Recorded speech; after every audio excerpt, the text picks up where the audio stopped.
This is the Lone Creator YouTube. We hope this video helps. You start by confirming prerequisites, update the Ps5 system software, and make sure both players are signed into PSN. Once done, set the console as your primary Ps5 and enable remote play in settings so network handshakes work.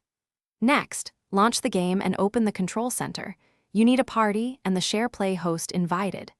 This avoids permission and NAT issues before you begin the SharePlay session. Follow these exact first actions to prepare the session.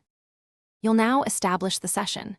Open the party with your guest and select SharePlay from the party menu. Choose whether the visitor plays as you or you play together, and grant controller access when prompted. This hands over inputs cleanly. Make sure both ends check NAT type and prefer wired or strong 5 GHz Wi-Fi to reduce latency. If latency is noticed, lower in-game settings and pause other heavy network tasks so the stream remains stable while you continue. You finish by confirming control is returned. End SharePlay from the party menu so local control restores. Once done, test by having the guest reconnect briefly.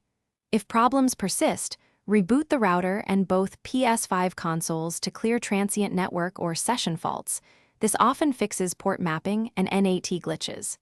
Make sure PSN services are online and, if necessary, reassign primary Ps5 on the host account to resolve licensing or